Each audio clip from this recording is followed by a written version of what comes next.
Hello, I'm reading through the book Why the Church of the Nazarene Should Be Fully LGBTQ Plus Affirming. Today we are going to hear from the author of chapter 62, Sharon Stueckle. The chapter title is Hear My Heart. The chapter description reads, God's love does not exclude the LGBTQIA plus community. Church of the Nazarene, is your love limited? So take it away, Sharon. My name is Sharon Stueckle, and I'm reading my essay, Hear My Heart, found in the book Why the Church of the Nazarene Should Be Fully LGBTQ Plus Affirming. I began to write this essay like a grade school student charged with writing a persuasive book report, reasons why you should read all about rainbows. I'm not sure any student has ever convinced a peer to read a book with an essay. They convince fellow students to read a book by telling them how it made them feel or what really cool information they learned. They tell how the book speaks to them. Why should you be interested in my opinion and reasons? I'm unlikely to convince you of anything by stating facts. Instead, I've decided to share my heart. Maybe your heart will hear what mine is saying. I love people. I believe that God has created all of us in God's image. All of us, regardless of our race, gender, beliefs, or idiosyncrasies, we are made to reflect God to the world. Because of this incredible status we humans have with God, we don't get to judge each other or decide who is worthy enough to carry God's love to others. James 2:8-9 says, the royal law is found in Scripture. It says, love your neighbor as you love yourself. If you really keep this law, you are doing what is right. But you sin if you don't treat everyone the same. The law judges you because you have broken it. Love your neighbor. Judging them and treating them differently is sin. I don't decide who God will use for God's purposes. That is up to God. Isn't it wonderful to be relieved of the pressure of determining who is in and who is out? You know what's not wonderful, though? Being rejected by family and church because of who you are. Crying out for God to change you because you are attracted to the wrong person, and feeling like God is distant because your prayers go unanswered. Falsely claiming that you were wrong about being gay due to pressure from your parents and church, and having to live a lie. Believing that you are less than and sinful because of who you love.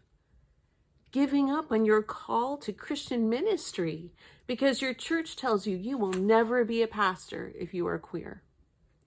Having to stop serving in a ministry position in the church because you came out as gay and are in a homosexual relationship. These are not made-up examples. They have happened in real life to people I love. It breaks my heart. These dear ones have been treated as though they are unworthy. The pain and trauma that has been imposed on these individuals is unnecessary. I'd go as far as saying that it is cruel. Beloved, let us love one another because love is from God. Everyone who loves is born of God and loves God. Whoever does not love does not know God, for God is love. 1 John 4:7-8. There isn't anyone God does not love. Created in God's image, we also should be love. We are not loving our LGBTQIA plus neighbors by treating them as less than. The church is not a place LGBTQIA plus people have found acceptance. They cannot be authentic within the church.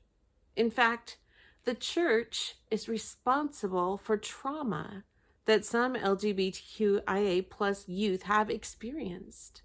They have lived with the guilt of being a so-called sinner. Some can no longer step into a church without experiencing real physical symptoms, which can include elevated heart rate, shaking, and shortness of breath. A good number have turned from Christianity altogether. Again, these examples are not from an overactive imagination. They are confessions of real people whom I know and love.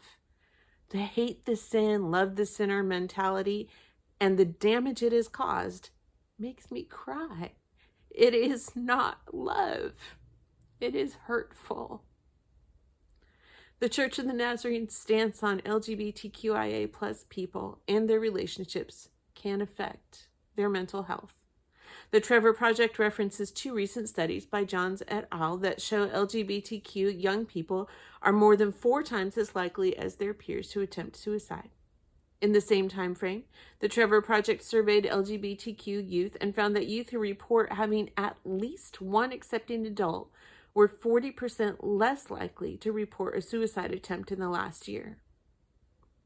Death by suicide, a life lost, possibly preventable by the presence of accepting adults. I know LGBTQIA plus young adults who have experienced suicidal ideations. I can't imagine the pain of losing them. I don't want anyone to lose a family member or friend because that individual felt more welcome in death than in life. If the church can take steps to prevent pain, why doesn't it? Love does no harm to a neighbor. Romans 13:10. The church's part in the hopelessness felt in the LGBTQIA plus community makes me angry. So what can the Church of the Nazarene do? It can become fully affirming, fully accept members of the LGBTQIA plus community as people made in the image of God who have gifts to share and love to give. Who are we to say who God can or cannot use anyway? Do we dare to limit God by not allowing members of the LGBTQIA plus community to serve in leadership positions in church? Invite LGBTQIA plus lay people to serve as Sunday school teachers, sing in the choir, and become members of the church board. Welcome LGBTQIA plus pastors and their families as God's leaders of local churches.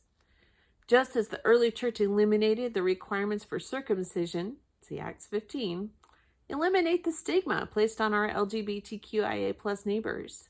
Save a teen from contemplating the value of their life as a gay person. Accept them. Give hope to those in the LGBTQIA plus community who feel a call to Christian ministry. Encourage them. Acknowledge that a faithful homosexual relationship can be as much of a marriage as a heterosexual one. Celebrate with them. Dear children, don't just talk about love. Put your love into action. Then it will truly be love. 1 John 3:18. I have a call on my life to love the marginalized. This includes those marginalized by their race, religion, gender, and immigration status.